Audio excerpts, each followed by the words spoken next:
क्या हाल है दोस्तों। स्वागत है आपका वारलॉक ऑफ द मेगासॉल्ट के एक और धमाकेदार एपिसोड में।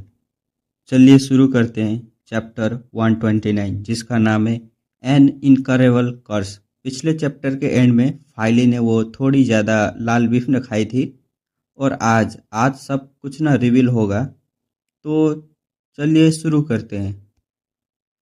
तो दोस्तों चैप्टर की शुरुआत होती है फाइली के टावर में, जहाँ फाइली अपने हाउसकीपर से पूछ रहा था कि उस मीट वेंडर के बारे में। हाउसकीपर ने क्लियरली याद करते हुए बताया, हाँ मुझे क्लियरली याद है। वो मीट वेंडर जो था वो काला हुड पहने हुए था, बिखरे हुए बाल, और उसका चेहरा ना आधा हिस्सा ना ढका हुआ था, और उसकी बाएं की तरफ हाथ नहीं था, सिर्फ एक रुसता हुआ लोहे का हुक था। उसका हाथ नहीं था, हुक था उसके हाथ के अलावा। फाइले ने सर हिलाया, थोड़ा स्ट्रेंज लगा उसको। बोलता है वो, ये बहुत अजीब बात है। फिर उसने अपना ध्यान बदला, उस छोटी लड़की की तरफ मुड़ा। वो 11-12 साल की वही एक लड़की। वो बोलता है, तेरी माइंड रूइंस की कंस्ट्रक्शन कहाँ तक पहुंची? लड़की ने डरते हुए जवाब दिया, मेंटर, मैंने तीसरी रूइन कंस्ट्रक्ट कर ली है, लेकिन चौथी नहीं हो रही है, और ऑल लिविंग थिंग्स बायोलॉजी में भी थोड़ी वीक हूँ। फाइली ने अपनी उंगलियां वापस में न एक आपस में फैला ली और एक डिस्कस्टिंग मुस्कान के साथ बोलता है वो, बहुत स्लो प्रोग्रेस है तेरी। आज रात तुझे मेरे रूम में आना होगा, मैं पर्सनली कोचिंग दूंगा। हाँ मेंटर, लड़की ने धीमी आवाज में कहा था। ये सीन क्लियरली फाइल के विलेन नेचर को दिखाता है। वो एक डीपली डिस्टर्बिंग और कॉन्टेमिनेबल इंसान है। हॉल में बड़ा कॉपर एकदम न क्लॉक बजना शुरू होता है। बार बार रात के 12 बज गए थे अब। बाहर का आसमान अंधेरा था, सिर्फ कुछ नीले तारे न धुंधले नजर आ रहे थे। फाइले ने देखा, कोई नहीं आया अभी तक। इतनी रात हो गई, निदा अभी तक क्यों नहीं आई? बैंक के साथ उसका दरवाजा खोला और एकदम एनॉय साफ दिखाई दे रही थी, और फाइलें चिल्लाता रहता है, निडा निडा। उसकी आवाज़ न काली कॉरिडोर में न गूंजती रही, दूर दूर तक गई, लेकिन कोई जवाब ही नहीं आता। चारों तरफ बिल्कुल डेड साइलेंस था। फाइलें अपनी एकदम सांस की आवाज़ और खून के फ्लो को भी न आवाज़ भी सब कुछ सुन सकता था वो। इतना ज़्यादा सन्नाटा था। वो चिल्लाता रहता है, हाउसकीपर हाउसकीपर, मेट सबके सब कहाँ गए? इम्पेशेंस और भी बढ़ जाता है। उसने जल्दी से कपड़े पहने और बाहर निकलने लगा। बाहर निकलते वक्त एकदम डिंग डिंग लेदर बूट जमीन पर न बजते थे, जब एक काली फिगर धीरे धीरे फाइली की तरफ आने लगा। फाइली ने होशियारी से पूछा, हाथ में एक सिल्वर एकदम शॉर्ट स्वॉर्ड आ गया था उसके। कौन है? कौन है वहाँ? वो पूछ रहा था। लेकिन वो फिगर जो थी ना तेज हुई ना रुकी, एक कांस्टेंट पेस के एकदम कांस्टेंट में चलने लगी। ना बहुत तेज ना बहुत धीमी, सीधा ना फाइले की तरफ आती जा रही थी। जब फिगर और पास आई, फाइली ने देखा एक मिडल एज्ड आदमी काले रोब में, सीने पर एक बुच्चर का ना एप्रोन लगाया हुआ था, सर पर काला हुड, बिखरे हुए बाल जो चेहरे का ना ज्यादातर हिस्सा ना ढक रहे थे, और बाएं हाथ की जगह एक रुसता हुआ मेटल हुक, वही जो पहले मेड ने बताया था ना उसे, वही, बिल्कुल वही डिस्क्रिप्शन जो हाउसकीपर ने बताई थी उस मीट वेंडर के बारे में जो मीट छोड़ के गया था। फाइली का सिल्वर स्वॉर्ड, जो स्वॉर्ड था ना उसके हाथ में, वो चमकता है और विस्लिंग साउंड के साथ सीधा उस आदमी की तरफ ना उड़ता है। लेकिन यहाँ पर ना वो स्वॉर्ड उस आदमी के बॉडी से ना सीधा पार ही हो जाता है, जैसे किसी ने इल्यूजन को न चीरा हो। रिप्पल आए और फिगर पर ना, और उसको तो नहीं लगा, लेकिन स्वॉर्ड जो था वो नीचे जाके गिर जाता है। वो चिल्लाता है, इल्यूजनरी स्पेल। फाइली ने तुरंत एक हाई पिच इंचांटेशन शुरू कर दिया। एक अजीब आवाज जैसे मेटालिक फ्लूट पर न तेजी से न फूंक मारी हो। ये रुसता हुआ चाकू मेटल पर न घिस रहा था। हवा में रिप्पल एकदम बनते हैं, इंचांटेशन खत्म होता है, और फिर बिल्कुल खामोशी। पूरा बड़ा टावर, जैसे दुनिया में न सिर्फ दो ही लोग हों, फाइली और वो अकेला। काले रोब्ड आदमी ने अपना न बायां हुक उठाया और फाइली पर न एकदम अटैक कर दिया। फाइली के बॉडी से एक ट्रांसपेरेंट वाटर शील्ड बना, एक फ्लूइड लेयर हुक को रोक लिया। ये था फाइली का इनेट स्पेल। इस क्रिटिकल मोमेंट में फाइनली एक्टिवेट हुआ था। फाइली ने मौका देखा और तुरंत फ्रॉस्ट स्पाइक्स कास्ट की। एक एक बड़े बड़े एक सीधा उसने आदमी पर न अटैक करने लगा। फ्रॉस्ट स्पाइक बॉडी में न घुस गई, खून निकल रहा था, लेकिन वो आदमी उसने फील ही नहीं किया कि चेहरा भी नहीं बदला उसने। बिल्कुल एकदम शांत चेहरा था। वो एक ज़ॉम्बी की तरह जो न दर्द भी नहीं जानता था, कुछ भी नहीं जानता था। वो लगातार न अपना हुक चलाता रहा, बार बार वाटर शील्ड पर न मारता रहा। फाइले के वाटर शील्ड में मार रहा था। फाइली बार बार अटैक कर रहा था, लेकिन फायदा कुछ नहीं हुआ। फिजिकल अटैक कोई असर ही नहीं था। मैजिक अटैक का भी कोई असर नहीं हो रहा था अभी तक। और हर एक ना हुक की मार ना फाइली की वाटर शील्ड की एनर्जी को ना कंज्यूम करती जा रही थी। फाइली ना महसूस कर सकता था कि कुछ और हिट लगा ना उसे, और उसकी इनेट स्पेल ना इतना ज़्यादा हिट खाने के बाद अब टूट सकती है।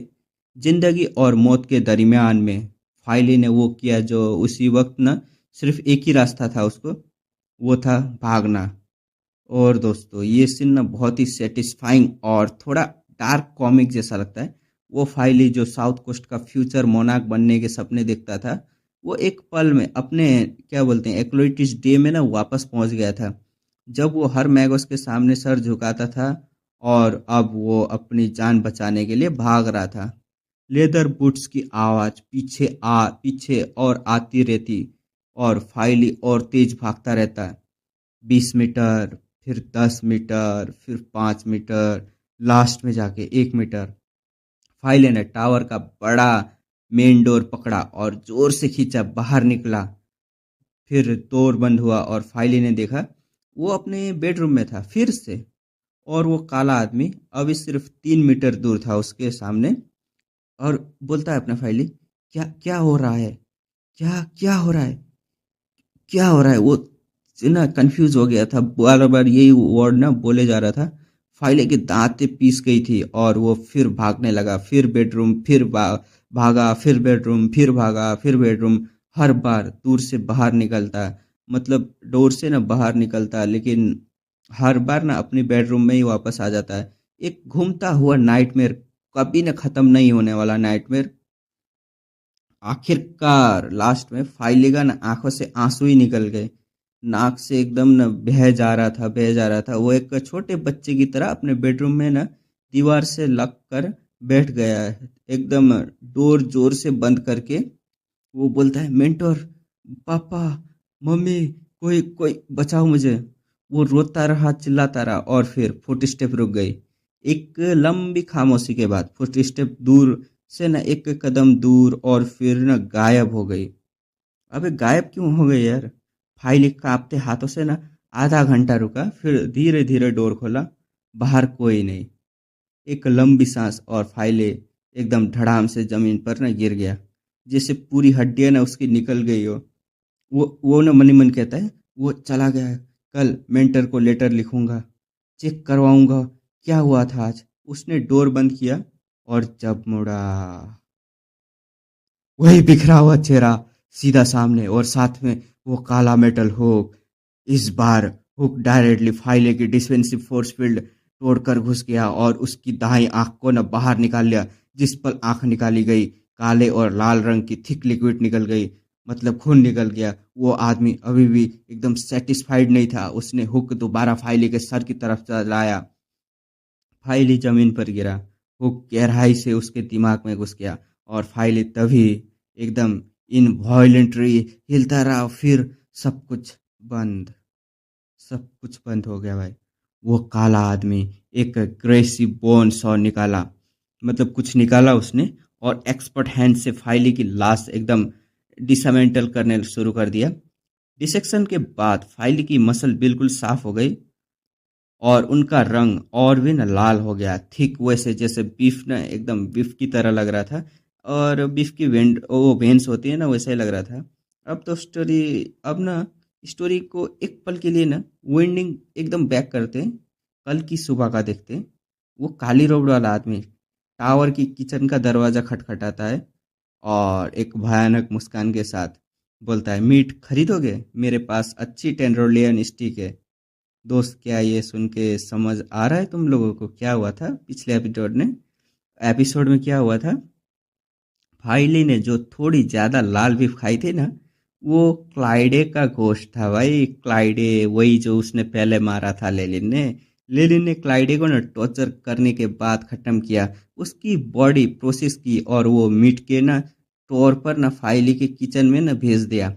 और फाइली ने खुद अपने दुश्मन का गोश्त खाया, बिना जाने बिना पता किए। ये एक बहुत डार्क लेकिन ना एक्सट्रीमली कैलकुलेटेड मूव था लेलिन का, एक पोशन मास्टर और स्ट्रेटेजिस्ट की तरफ से। अब सीन शिफ्ट होता है फाइली फाइली के टावर से ना काफ़ी ली दूर, बहुत दूर। लेनिन एक स्पेल फॉर्मेशन के सामने खड़ा था, एकदम एकदम शांत एक्सप्रेशन के साथ। फॉर्मेशन के सेंटर में एक काली आँख थी और उसके अंदर फाइली की पूरी स्टोरी का ना सीन चल रहा था, जैसे एक डार्क क्रिस्टल बॉल में ना वो मूवी देख रहा हो। लेनिन आंखें ना फाड़ते हुए सब देख रहा था और साथ में कुछ चांट भी कर रहा था धीरे धीरे। जब काले रोब आदमी ने फाइली को ख़त्म किया और उसकी फ्लैश साफ की, तब लेलिन का एक्सप्रेशन लूज हुआ। काली स्पेल फॉर्मेशन टूट गई, बिखर गई, चारों तरफ एकदम खामोशी हो गया था। और वो काला रोब आदमी जो अभी इमेज में न फाइली के न एकदम काम तमाम कर चुका था, सीधा लेलिन के सामने न अपीयर होता है। लेलिन को कोई हैरानी नहीं थी और बोलता है, आ गए तुम। काले आदमी ने कुछ कुछ वर्ड बोले, कुछ वर्ड निकाले और लेलिन पर न झपट्टा मारा। वो ब्लैक मेटल हुक एक स्केली पाम ने पकड़ लिया। लेलिन सीधा उस आदमी का चेहरे को देख रहा था, उसकी न क्रूड फीचर और न फिर बोलता है वो, मेरी आंखों में देख। लेलिन की आवाज़ एक सांप की हिसिंग जैसी धीमी लेकिन न कमांडिंग थी। वो काला आदमी अनकॉन्शियसली लेलिन की न आंखों में देखने लगता है। उस पल लेलिन की आंखों में एक एक्स्ट्रा ऑर्डिनरी चेंज आती है। दोनों आंखें वर्टिकल पुपिल में न बदल जाती है, एम्बर क्रिस्टल जैसी चमक सीधा न घूरते हुए। इनेट spell I of petrification use हुआ था। एक ग्रे वाइट कलर उस काले आदमी के चेहरे पर न शुरू होता है और धीरे धीरे पूरे बॉडी पर न फैल जाता है। कुछ ही सेकंड में वह काला रोड वाला आदमी एक ग्रे वाइट स्टैचू में न बदल जाता है, पूरा पत्थर का बन जाता है। लेलिन तुरंत न काम करता है और बोलता है, अभी मौका है। उसने वो ग्रे स्टैचू उठाया और काली फॉर्मेशन से बिल्कुल न एकदम सेंटर में फेंक दिया। वो काली फॉर्मेशन के पत्थर की मूर्त चूर चूर हो गई और उससे एक ग्रेइश वाइट गैस निकलने लगा, जैसे कोई ह्यूमन फिगर न बनना चाहता हो, जैसे वापस आना चाहता हो ना। लेकिन लेलिन ने न एक एंशिएंट बायरन लैंग्वेज में एक चांट किया, धूल से धूल, जमीन से जमीन, वहां वापस जाओ जहां से आए थे। फॉर्मेशन के बीच में एक काला सर्कुलर व्हीलपुल अपीयर हुआ और एक बड़ी सक्शन फोर्स के साथ वो ग्रेस वाइट गैस पूरी पूरी पूरी अंदर खींच गई। व्हीलपुल अब गायब हो चुका था और लेलिन ने एक लंबी सांस ली और धाम से जमीन पर बैठ गया। बोलता है, ऐसी कर्स इतनी आसानी से कोई भी एक्टिवेट नहीं कर सकता।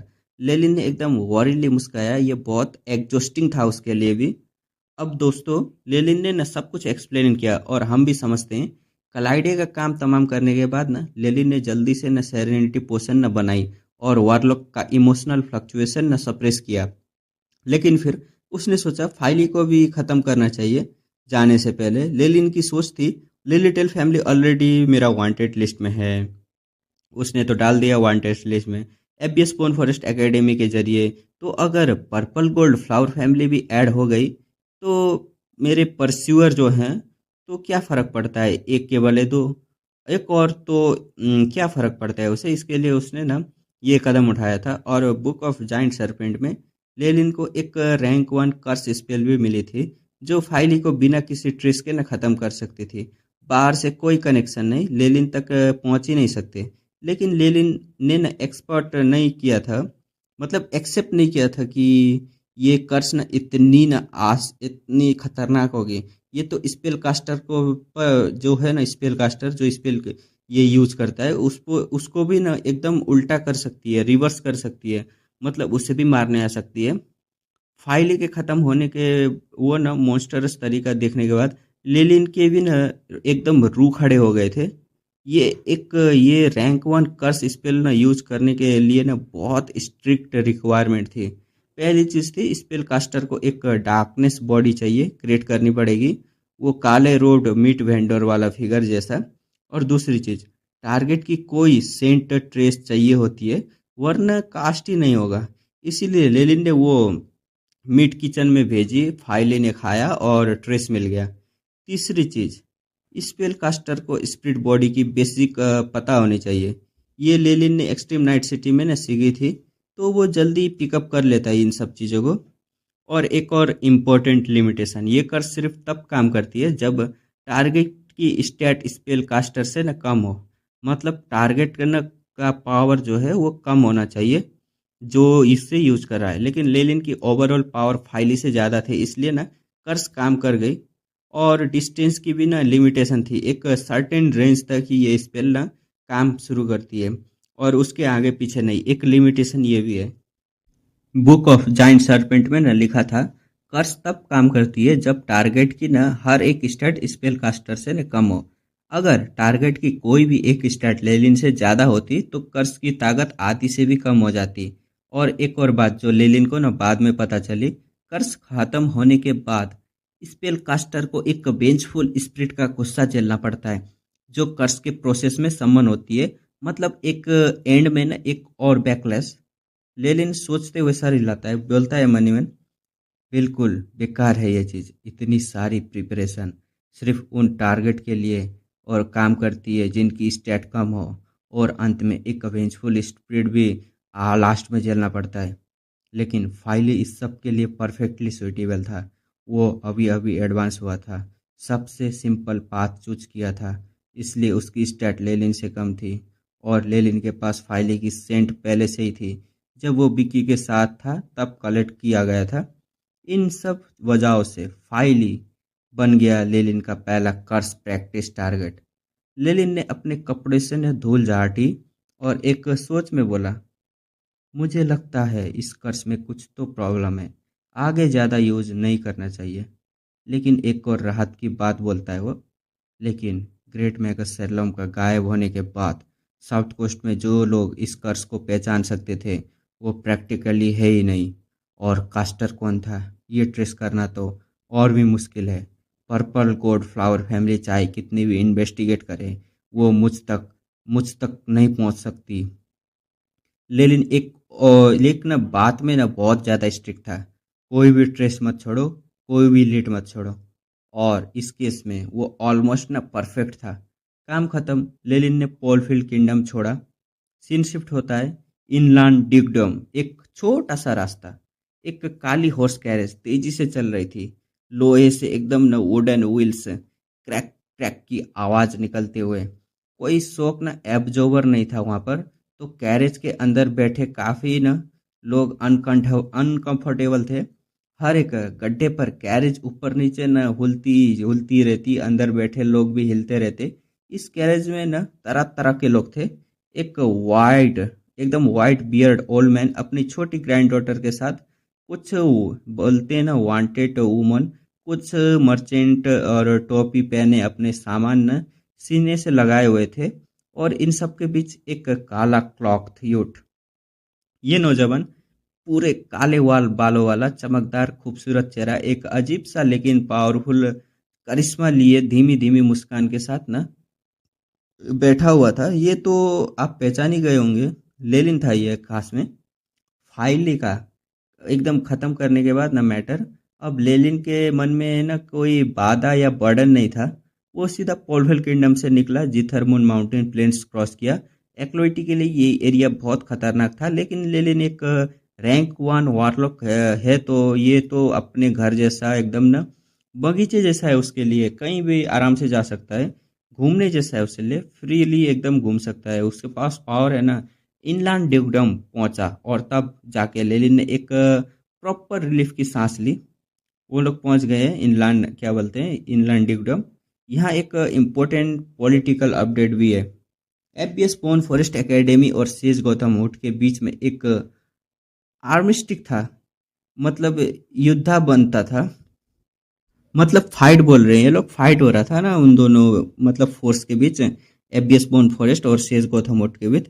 लेकिन हॉस्टिलिटी न बांटी जा रही थी और अब सेकुलर किंगडम भी न इफेक्ट हो रहे थे इन सब चीज़ों की वजह से। आ रही थी कि ये दो बड़े न किंगडम न फिर से न वार में जाने वाले हैं। मतलब ये है कि फिर से न वार में जाने वाले हैं। ये सेकुलर किंगडम जो है वो भी अब ना पार्टिसिपेट करेंगे, ऐसा ही कुछ कहना चाहता है। और दोनों तरफ के ना ऑफिशियल मैगोस दुश्मन टेरिटोरी में दिखे तो, मतलब एक एबियस बोन फॉरेस्ट मान लो, उसका अगर सेज गोथम मोड में ना एबियस बोन फॉरेस्ट का ना वार्लॉक या कोई भी मैगोस दिखा ना सेज गोथम मोड में, तो उसको सीधा नो मर्सी सीधा ना मार दिया जाएगा। ये इन्फॉर्मेशन सुन के भी ना लेलिन ज़्यादा ना वॉरिड नहीं था, क्योंकि उसने एडवांस करने के बाद एकेडमी ज्वाइन नहीं किया था ऑफिशियली, तो एकदम आर्मिस्टिक रूल के हिसाब से स्ट्रिक्टली उसे अप्लाई होना नहीं था। मतलब ये है कि वो जो ऑफिशियल मैगस बनने के बाद ना वो गया ही नहीं है अपने जो है वो एकेडमी में, तो ज्वाइन ही नहीं हुआ है ना, वो वहाँ पर रजिस्टर ही नहीं किया है ऑफिशियल मैगस के रूप में, तो उसे प्रॉब्लम नहीं है। लेकिन एक प्रॉब्लम तो थी उसे, वो एक एकेडमी बिट्रेयर था, मतलब धोखेबाज था। और सेज जो है सेज गोथामोट में ज्वाइन करना भी उसका प्लान नहीं था, तो सेज गोथामोट टेरिटोरी में रहना भी थोड़ा सेंसिटिव हो जाता उसे। अगर ये जो है ना अभी आया है ना वो सेज गौतम का एरिया है, तो वहाँ पर रहता तो मतलब वित्तीय बिट्रेयर गद्दार का टैग लगा दिया जाता, इसलिए वहाँ पर यहाँ पर भी वो रहना नहीं चाहता था। सबसे सेफ तरीका था रेगुलर ह्यूमन के ना साथ घुल मिल के ट्रैवल करना। लेकिन आम लोगों के साथ ना ट्रैवल करना अपनी तकलीफें ना बहुत ज़्यादा होती है उसमें। कैरेज में एक एकदम सड़ा हुआ ना गंध आ रहा था, भीड़ और भीड़ ना थी, रास्ते में एकदम कियोटिक माहौल चल रहा था। लेलिन का चेहरा ना बहुत खराब था। वो बोलता है कोई और तरीका होता तो कब का उतर जाता इस कैरेज से, लेकिन वो आम इंसान की तरह ना एकदम ब्लेंड की ना, वो एकदम ब्लेंड होना चाहता था, तो उसे झेलना तो पड़ेगा ही ये सब। इस न बड़ी जर्नी के बीच लेलिन की ना नज़र सीधा आती है एक छोटी लड़की पर, जो सीधा उसके सामने बैठी थी और पिंक कपड़े में थी वो एक अपनी यंग एज में थी, नीला जैसी लगती थी, नीला जैसी आंखें थी, धुंध एकदम न, एकदम सफ़ेद स्किन था उसका, और बहुत खूबसूरत बहुत प्यारी थी। लेलिन ने उसकी तरफ धीमी मुस्कान दी और उस लड़की ने भी फ्रीली वापस मुस्कुराया। कोई डर नहीं था, लेकिन तब उस लड़की के पास बैठे वाइट बियर्ड जो था ना दादा, उसने देखा, तुरंत उस लड़की को अपनी तरफ खींचा, उसके कान में कुछ एकदम धीमे से कहा, और वो लड़की लेलिन की नज़र चुराने लगी। जो बुढ़े दादा ने फिर उस लेलिन की तरफ एक खौफनाक खौफनाक ना एकदम खौफनाक नज़र दे रहा था। एक क्लियर वार्निंग थी। लेलिन वो सिर्फ ना हल्का सा हंसा, बिल्कुल एकदम डरा नहीं वो हंसा। और लेलिन उस लड़की में ना एक फेमिलियर ऑरा ना फील कर रहा था। वो सिर्फ 12-13 साल की थी, लेकिन उससे एक अजीब सी ना चाम निकल रहा था, इतना कि कैरेज के दूसरे पैसेंजर भी ना बार बार उस पर ना नज़र डाल रहे थे। लेलिन ने थोड़ी देर ऑब्जर्व किया और फिर रियलाइजेशन हुआ उसे, इस लड़की में भी वॉरलॉक का ब्लड लाइन है। ये एक ना बहुत बड़ी डिस्कवरी थी। वॉरलॉक की ताकत उनके ब्लड लाइन से आती है, और उनकी औलाद में भी ना ब्लड लाइन के ट्रेस होते हैं। लेकिन वक्त के साथ जेनरेशन दर मतलब जेनरेशन जेनरेशन बाद जो ब्लड लाइन है ना वो थिन हो जाती है, बहुत पतली हो जाती है। इस छोटी लड़की में ब्लड लाइन ऑलरेडी बहुत थिन हो चुकी थी, उससे कोई एनर्जी वेव नहीं आ रही थी। वो एक रेगुलर ह्यूमन थी, कोई एक्लोइटी भी नहीं। और यही वार्लॉक फैमिली की ना एक ट्रेजेडी भी थी। पहली जनरेशन से दूसरी जनरेशन तीसरी जनरेशन तक ब्लड लाइन ना डिसेंड होती जाती, लेकिन फिर धीरे धीरे ना थिन हो जाती है, और वो लोग रेगुलर ह्यूमन बन जाते हैं। यहाँ लेनिन के जहन में ना एक पुराना लेक्चर है, और हम भी सुनते हैं। लेनिन बोलता है पहली जनरेशन का वॉरलॉक था एक फ्रेश ब्लड लाइन, अगर उसकी औलाद होती उनके खून में भी जाइंट कीमियन सरपेंट का ब्लड लाइन होता, बहुत कॉन्सनट्रेटेड। और मैगस फैमिलीज अलग थी, वो सोल एप्टीट्यूड पास करना चाहते थे, और फ्रेश ब्लड एक्सेप्ट करना उनके लिए एकदम ठीक था, क्योंकि कभी कभी नए जीन्स पुराने एंसेस्टर से भी ना बेटर रिजल्ट देते। लेकिन वॉरलॉक वॉरलॉक में ना वो ब्लड लाइन की प्यूरिटी पे ना पूजा पूजा करते हैं, उनके लिए बाहरी खून मिलना एकदम कॉन्टेमिनेशन था। इसलिए वॉरलॉक फैमिलीज रिलेटिव मैरिज ज़्यादा होती है उन पे, अपने ही खून में शादी, ताकि ब्लड लाइन ना प्योर रहे। और मैगस फैमिली उनके लिए तो सोल एप्टीट्यूड पास करना सबसे अच्छा होता है, और ब्लड एक्सेप्ट तो करना करते हैं उन लोग, ठीक है, क्योंकि जो पुराने जीन्स होते हैं वो कभी कभी अच्छे जीन्स निकल जाते हैं, नए जीन्स भी। और एक और प्रॉब्लम, वारलॉक डिसेंडेंट जो होते हैं ना, ये वारलॉक डिसेंडेंट के लिए ना ऑफिशियल मैगस बनना बहुत मुश्किल होता है।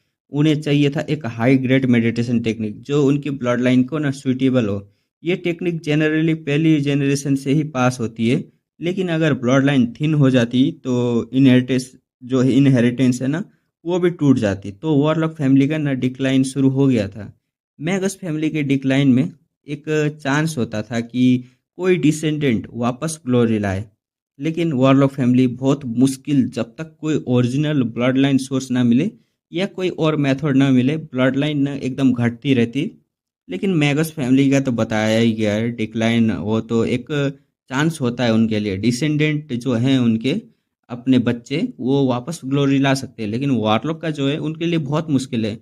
जब तक ना ओरिजिनल ब्लड लाइन का सोर्स ना मिले या फिर कोई ऐसा मेथड ना मिले जो ब्लड लाइन को ना एकदम प्योर कर सके, तो उनके लिए बहुत मुश्किल है।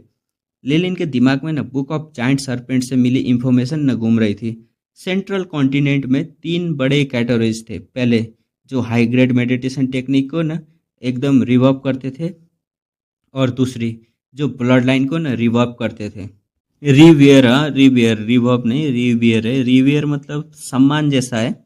और तीसरी बात, और दूसरे तरह के न मैं और भी न magician Magas like warlock Magas रहते थे। और ये इंफॉर्मेशन खुद ग्रेट मैगस सेरलम ने बुक ऑफ जाइंट सरपेंट में न लिखी थी। सेरलम के बारे में जो क्लूज था वो सेंट्रल कॉन्टिनेंट में था, लेकिन किसी अनजान वजह से साउथ कोस्ट आ गया था। अब लेलिन ने एक और इम्पोर्टेंट चीज़ नोटिस की, वो बूढ़ा व्हाइट बियर आदमी जो उस लड़की के साथ है। लेलिन एक रैंकवन वॉरलॉक था, अपनी स्पीसीज के बारे में बहुत सेंसिटिव, और उस बूढ़े आदमी के बॉडी में वॉरलॉक ब्लड लाइन का एक भी ट्रेस नहीं था। मतलब वो उस लड़की का बायोलॉजिकल दादा नहीं था, लेकिन ये नॉर्मल ह्यूमन भी नहीं था। लेलिन ने डिटेक्ट किया कि इस आदमी के पास लेवल 2 एक्लोइटी की एनर्जी वेव थी।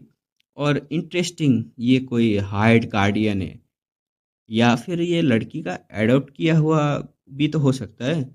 लेलिन ने ना माफ़ी मांगते हुए मुस्कुराया और अपनी सोच में न डूब गया।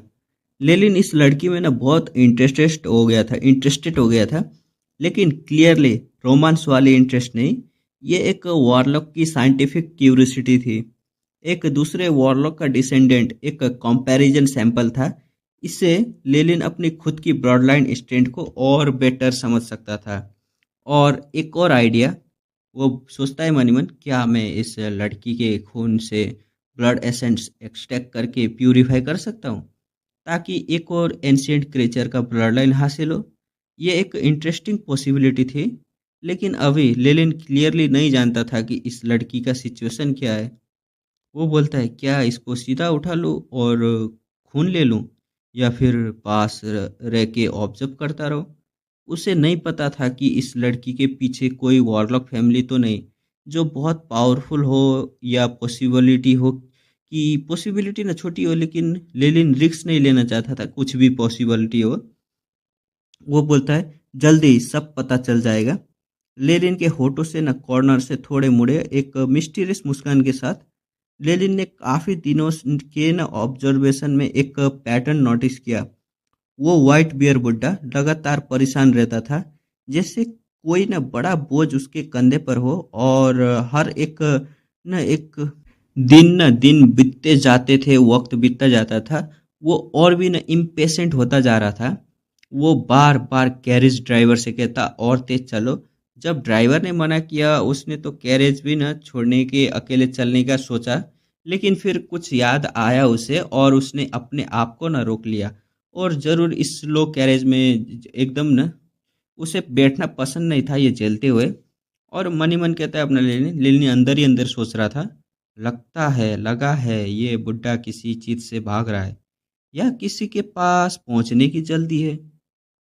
और दोस्तों, यहाँ लेलिन खुद एक इम्पोर्टेंट बात नोट करता है। पहले जब वो सिर्फ एक एक्लोइड ही था, अगर कैरेज में ऐसा कोई सस्पिशियस पर्सन होता जैसे ये बुड्ढा है, तो लेलिन पहले ही उतर जाता, ट्रबल से दूर रहता। लेकिन अब सब कुछ बदल गया है।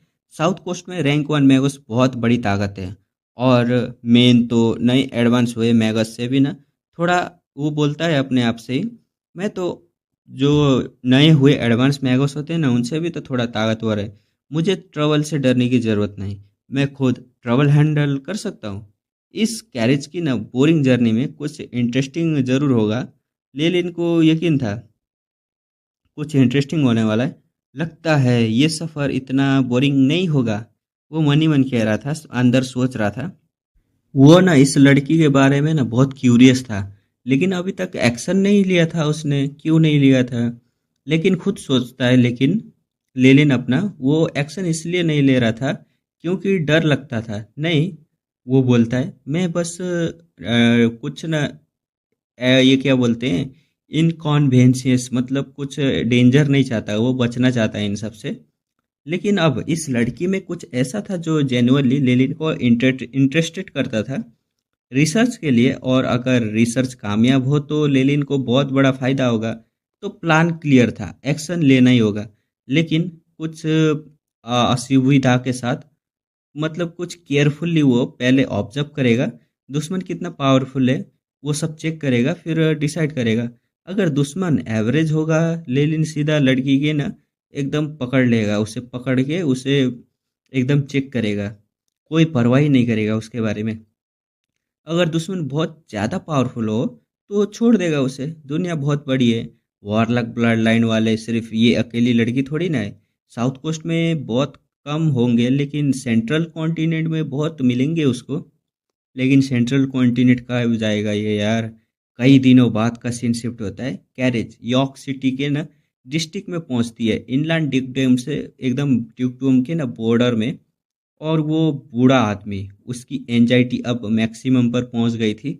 वो कैरेज में ही बैठे रहता था, बाहर कम निकलता, और उस लड़की को एकदम भी न अपने से न दूरी नहीं करने देता, उससे दूर जाने ही नहीं देता।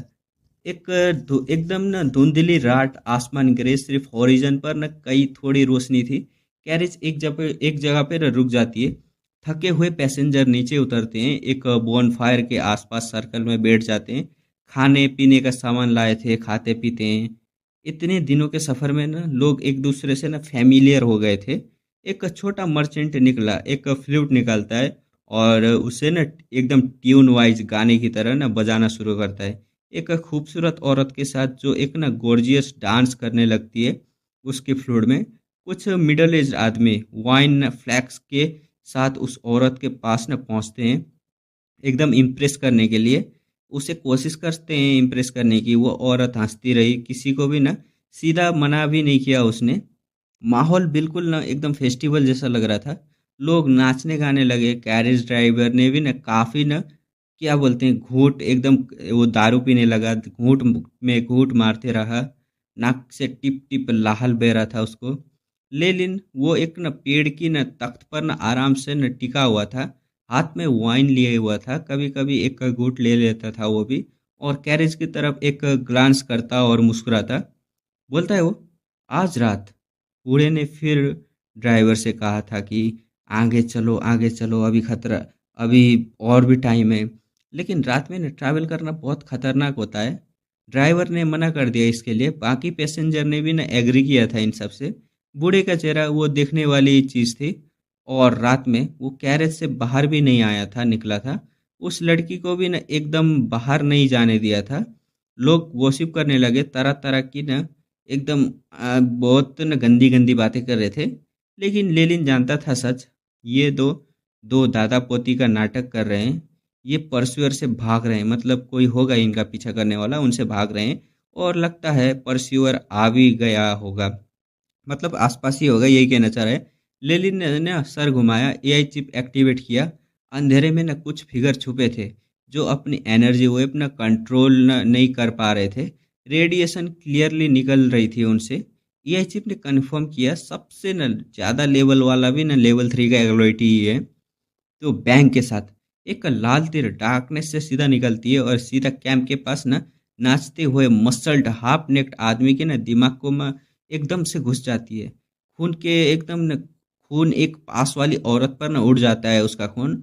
वो कुछ सेकंड तक स्टन रहती है, फिर एक बहुत ज़्यादा बड़ी चीख ना निकालती है वो लड़की, और बोलती है, डाकू बचाओ, डाकू आ गए। कैंप में ना भागम भाग चलती है। गैरेज ड्राइवर ने तुरंत लेदर आर्मर पहना और सर न ढक के जमीन पर बैठ गया और बिल्कुल हिला ही नहीं। ड्राइवर जानता था आम बैंडिट पैसेंजर को लूट के ड्राइवर को न छोड़ देते हैं, उनके पास कोई बड़ा माल नहीं होता। लेकिन आज रात ड्राइवर का ये प्लान काम नहीं आया था। दूसरा लाल तीर आता है, सीधा ड्राइवर की न गर्दन में घुस जाता है। ड्राइवर ने दोनों हाथों से न गर्दन पकड़ी, आंखें बाहर निकली हुई थी, मुंह के किनारों से खून मुंह पर बार बार न खुलता बंद होता, जैसे एक और न ताज़ा हवा न पीने मतलब सांस लेने की कोशिश कर रहा हो। लेकिन तीर तो गर्दन में है उसकी, तो सांस ले ही नहीं पा रहा था वो, और सब खत्म हो जाता है। इस पूरे केओस में न लेलिन पेड़ से न टिका हुआ है, एक और घूंट वाइन का लेता है, बिल्कुल इनडिफरेंट एक्सप्रेशन, कुछ भी फर्क नहीं पड़ता उसको। वो बोलता है तीर पास शार्पिंग स्पेल, मतलब तीर पर न जो है ना वो शार्पिंग स्पेल लगाई गई है।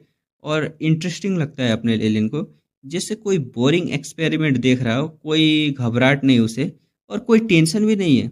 दूसरी तीर की वजह से कैंप में और भी ज़्यादा न भागम भाग न फैल गई थी। आदमी औरत बूढ़े जवान सब भाग रहे थे। कुछ ही मिनट में जो कैंप न एकदम मस्त माहौल में था, वो एक काली जगह बन गई थी। सिर्फ बोनफायर की क्रैकल और कुछ छोटे हुए मतलब जो वहाँ पर वाइन पड़े हुए थे। एक क्रैश के साथ जंगल से तीन काले रोड फिगर निकलते हैं। लेलिन की तेज विजन जो था उसका, उसने क्लियरली देख लिया कि दो आदमी हैं और एक औरत है। सब मिडल एज। औरत के होठों पर न बहुत गड़ी हुई लिपस्टिक जैसी खून न मतलब लिपस्टिक न बहुत लगाया था उसने, बहुत भर भर के लगाया था। ये तीन क्लियरली किसी एकेडमी के स्टूडेंट नहीं थे, कैजुअल अटायर, लेकिन रोब पर न स्टिचेस था, एक दो दो बर्ड का इमेज था, किसी फैमिली का एम्बलम जैसा लग रहा था। ये मैगोस फैमिली के नर्चर्ड एक्लोइटी थे जो एकेडमी में एक्सेप्ट नहीं हो सकते थे। ये एक्सपेल्ड हुए थे या ग्रेजुएट हो गए थे, ये कुछ पता नहीं है। तीन में से सबसे ना वो सब लेवल तीनों लोग थे ना जो, वो तीन लेवल 3 एक्लोइटी थे तीनों के तीनों। ये तो एकदम अच्छा एप्टीट्यूड था। और एक ना सिल्वर हेयर्ड आदमी ने एरोगेंटली ना आवाज लगाता है, माइल्स बाहर आ जाओ, हम जानते हैं आप कैरेज के अंदर हो। जवाब में एक ब्लेजिंग रेड फायरबॉल निकल के कैरेज से वापस आता है। सिल्वर हेयर्ड आदमी ने डॉज किया और उसी गैप में कैरेज फट गई। एक काली फिगर ना एक छोटी फिगर के को ना बॉडी से लपेटे हुए तेजी से निकल रहा था। वो लोग भाग रहे थे सीधा सीधा। वो औरत एक्लोइटी ने ना तुरंत इंचांटेशन की, एक स्पीड रिड्यूसिंग स्पेल चालू कर देती है। एक मर्की ग्रीन रोशनी उस काली फिगर पर पड़ती है और उसकी स्पीड ना ड्रैस्टिकली एकदम घटने लगती है। तीसरे ने बो वाले ने जो बो लगाए हुए था अपने पीछे, एक और ना लाल तीर न चला देता है। तीर बूढ़े आदमी के ना एकदम माइल्स के ना लेफ्ट चेस्ट में जाके लगती है, एकदम घुस जाती है। ताज़ा खून निकलने लगता है, वो एकदम ना चिल्लाने लगता है, जमीन पर गिर जाता है और वो वाइट बियर बूढ़ा रिवील होता है। मतलब यही था, यही बूढ़ा भाग रहा था और बोलता है वो बूढ़ा, भागो, क्यों नहीं भाग रहे हो। फायरबॉल का टारगेट वो सिल्वर हेयर आदमी ना जो खुद बुरी हालत में था, मतलब वो बुढ़ा, वो बूढ़े को ना जमीन पर देख के ना और भी ना एकदम हंसने लगते हैं वो लोग। उसने एक कप ब्लेड निकाला और एकदम बूढ़े माइल्स के ना जब बाइने जो था ना बायां टांग पर ना एकदम चला देता है, टांग एकदम से काट देता है। वो छोटी लड़की एकदम खून उसकी ना तरफ उड़ जाती है, वो छोटी लड़की थी ना उसके साथ, और वो सीधा ना बेहोश हो जाती है। वो वाले एक्लोइटी ने उस बेहोश लड़की को देखा, होठ चाटने लगा। उसके ना एक घिनौने मुस्कान थे। वो बोलता है, इतनी खूबसूरत लड़की सीधा मार देना तो बहुत ज़्यादा होगा, पहले थोड़ा मजा कर लेते हैं। और तीसरा बंदा कहता है, तेरी मर्जी भाई, वक्त बहुत है हमारे पास। ये तीन एक्लोइटी माइल्स को बिल्कुल सीरियस थ्रेट नहीं समझते थे, बिल्कुल गार्ड डाउन था उनका, क्योंकि ऑनेस्टली माइल्स सिर्फ एक लेवल 3 एक्लोइटी था। लड़की कोई न एक्लोइटी भी नहीं, मतलब वो लड़की कोई एक्लोइटी नहीं थी, आम इंसान थी। तीन लेवल 3 एक्लोइटी भेजने की ज़रूरत ही नहीं थी यहाँ पर, एक ही काफ़ी था। सिर्फ एक्स्ट्रा एश्योरेंस मतलब सिक्योर करने के लिए तीनों को भेजा था। जब वो वाला एक्लोइटी ने घिनौने मुस्कान के साथ ना आगे बढ़ रहा था, एक लेजी कैजुअल आवाज़ आती है, मैं कहना चाहता हूँ तुम लोगों ने मुझे भूल गए लगता है। लेलिन ने वाइन फ्लैक्स किए फेंका और एक क्रिस्प आवाज ने अनाउंस किया और बोलते हैं वो तीनों, तू भागा नहीं? दूसरे मेल एक्लोइटी ने जेन्युइनली शॉक था, वो नॉर्मल रिएक्शन था या तो किसी ना सीन जैसा लग रहा था। वो सोच रहा था कि ये भाग जाना चाहिए, लेकिन वो भागा नहीं। एकदम एकदम ना वो शौक में था। एक और एक्लोइटी ने कहा उसे, सही है, बुड्ढे को पकड़ने के बाद मसल लूजन करना चाहता हूँ, ये मुझे दे दो। और वो जो थी ना औरत एक्लोइटी, वो लड़की थी ना, लड़की औरत बोला यहाँ पर, वो औरत ही होगी। उसने हैंडसम लेलिन को देखा, उसकी तो भाई उसकी आंखें एकदम चमक गई। वो हैवी लिपस्टिक वाले होठ खोले बंद किए, जिससे लेलिन को ना एकदम कच्चा खा लेगी। लेकिन ना दोस्तों, लेलिन का ना वारलॉक बन जाने के बाद चार्म फैक्टर काफी बढ़ गया था ना। पूरी जर्नी में काफी लड़कियों ने उसे ना एकदम छेड़ा था। लेलिन इस एल्डरली वुमेन को ना देख के ना जेनुअनली एकदम डिस्कस्ट फील कर रहा था।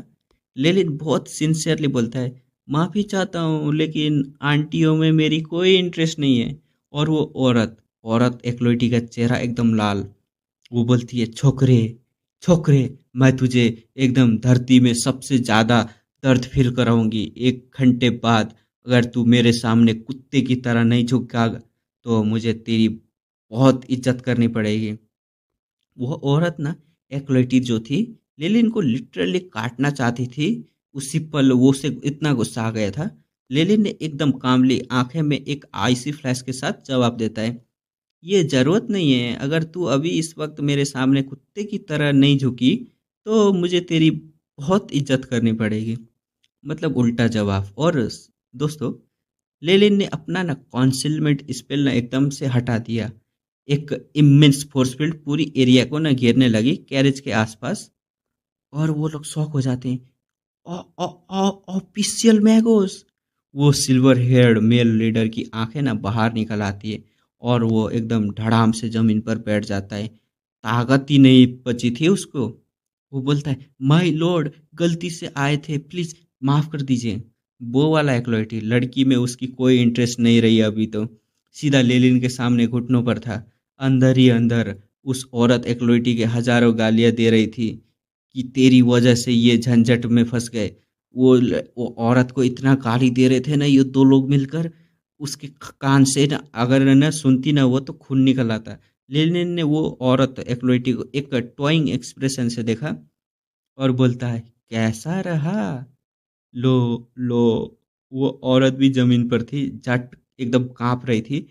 एक भी ना पूरा लफ्ज नहीं निकल रहा था उसके मुंह से। वो लो लो लो लो ऐसा ही बोल पा रही थी। लेलिन ने एक लास्ट डेस्परेट कोशिश की। मतलब जो बोलती है, माय लॉर्ड, हम यल फैमिली से हैं, हमारे फैमिली हेड भी एक ऑफिशियल मैगो से। लेलिन ने सर हिलाया।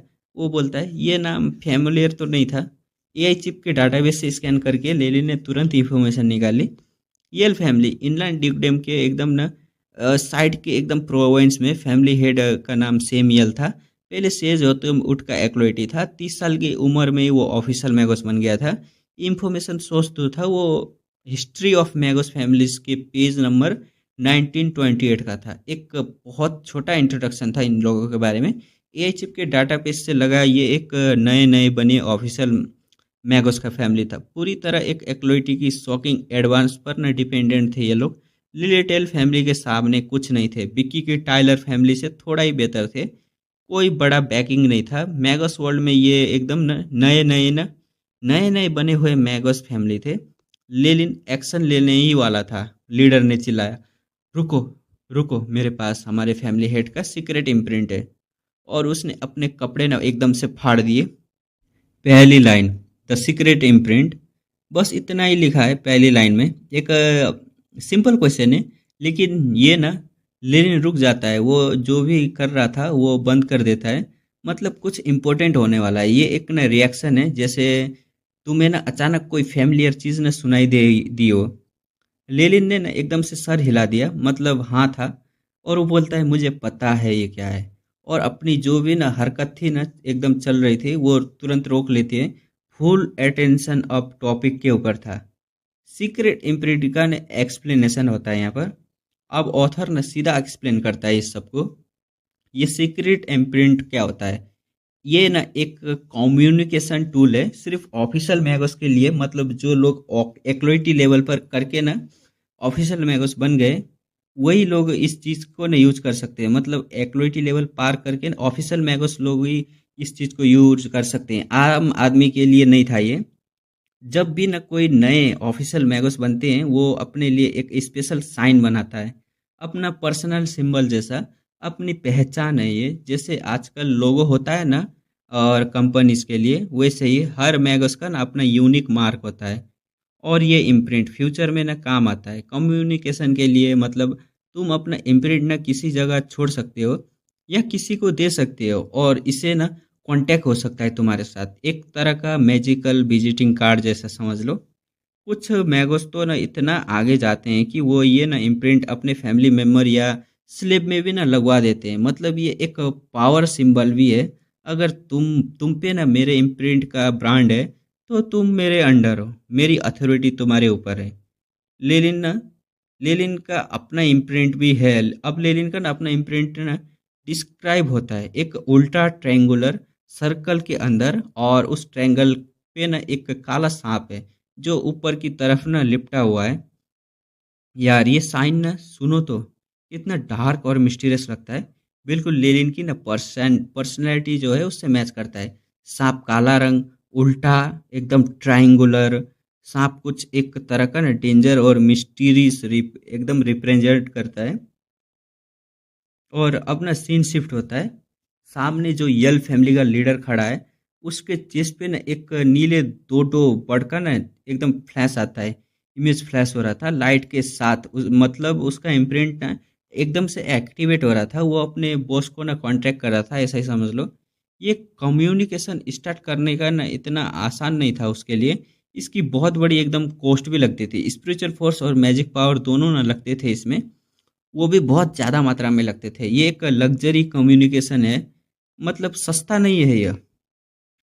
सिर्फ कुछ मिनट में ही लीडर का ना चेहरा बिल्कुल सफ़ेद पड़ गया। वो जो लीडर ये चालू कर रहा था, एकदम डेडली पेल हो गया था वो। मतलब जैसे खून ही नहीं है उसके शरीर में, उसका चेहरा पूरा वाइट हो गया था। इतनी एनर्जी ट्रेन हो गई थी सिर्फ कम्युनिकेशन ना इनेट करने से। लेकिन ठीक उसी वक्त जब लीडर उस बर्दाश्त नहीं कर सकता था, एक चमकदार नीली रोशनी आती है और एक नीला दो दो बर्ड उसके चेस्ट से निकल के उसके कंधे पे आके बैठ जाता है। कनेक्शन एकदम इस्टेब्लिश हो गया था। दो दो बर्ड एक्चुअली सेम यल का इम्प्रिंट प्रोजेक्शन है। वो इसी रूप में ना अपीयर हुआ है। सैमुअल का एंट्री हो गया था। डोडो बर्ड सीधा पहुंचता है सुले के बात में और बोलता है, मतलब ये कह रहा है कि सुले क्या बात है, क्यों बुलाया? ये जो टीम लीडर है ना, इसका नाम सुले था। जो सैमुअल अभी आया है ना, उसने लेलिन को देखा ही नहीं है। वो सिर्फ अपने लीडर से ना बात कर रहा है, वही सुले से। कंफर्म है कि वो उसने देखा नहीं है लेलिन को। वो ना ध्यान ही नहीं दे रहा उसी तरफ। सुले घबरा गया, वो जो टीम लीडर था। एकदम ये डोट्स ना नोटिस करो, मतलब हेड एकदम हिलाते हुए बोलता है। मतलब वो रुक रुक के बोल रहा था, एकदम नर्वस था। फिर धीरे धीरे सारी बात ना सेमियल को ना बता देता है, क्या हुआ, कैसे हुआ, क्यों नहीं हुआ, सब बता देता है। अब ऑथर ना एक इम्पोर्टेंट बात ना बताता है, ये सीक्रेट इम्प्रिंट ना परफेक्ट नहीं है, इसके ना लिमिटेशन है। सिर्फ आवाज़ ट्रांसमिट हो सकती है, इमेज नहीं। मतलब सेमियल सुन सकता है लेकिन एकदम देख नहीं सकता। ये डिटेल आगे बहुत ना इम्पोर्टेंट होगी। और ना एक और लिमिटेशन भी है, अगर ना डिस्टेंस बहुत ज़्यादा हो और कम्युनिकेशन टावर का सपोर्ट ना हो तो आवाज़ भी नहीं पहुंचेगी। रेंज लिमिटेड है। ये एक वायरलेस कनेक्शन की तरह है जिसमें वीक सिग्नल होती है दूर जाने पे। और जो है वो सैमुअल लेलिन को देखता है और नोटिस किया कि, और ग्रीटिंग किया। वो बोलता है, हेलो यंग एक्सपर्ट। ये एक डिप्लोमेटिक ग्रीटिंग है। वो लेलिन को ना रेस्पेक्ट दे रहा है क्योंकि वो जानता है ये ऑफिशियल मैगोस है। लेलिन ने जवाब दिया, लेकिन उसकी आवाज़ ना एकदम शांत थी, बिल्कुल बदली नहीं हुई थी। एआई चिप ने उसकी वॉइस ना अल्टर कर दी थी। मतलब सैमुअल कभी ना नहीं पहचान सकता कि लेलिन है। उसने अपना आवाज़ जो है वो चेंज किया था। लेलिन हमेशा एक स्टेप आगे सोचता है, आइडेंटिटी एकदम प्रोटेक्ट करने के लिए। ये उसकी ना हैबिट जैसा ही बन चुका था। सैमुअल ने ना माफ़ी मांगी अपने यल फैमिली के मेंबर की तरफ से, जो लोग इतने बेवकूफ़ थे कि और तो बोलता है तुम्हें ऑफेंड कर दिया, उनकी तरफ से माफ़ी मांगता हूँ, ये एक पॉलिटिकल मूव है, अपने आदमियों को सेक्रीफाइस करके सिचुएशन कंट्रोल करने की कोशिश, ऐसा ही सब कुछ बोल रहा था, भाषण कर रहा था। दो दो बढ़ वापस ना सूले की चेस्ट में ना चला जाता है, एक जिंदा टैटू की तरह। ये इमेज ना बहुत अच्छी है, टैटू जो एक्चुअली जिंदा होती है, हिलती है। तभी लेलिन का ना रिस्पॉन्स आता है।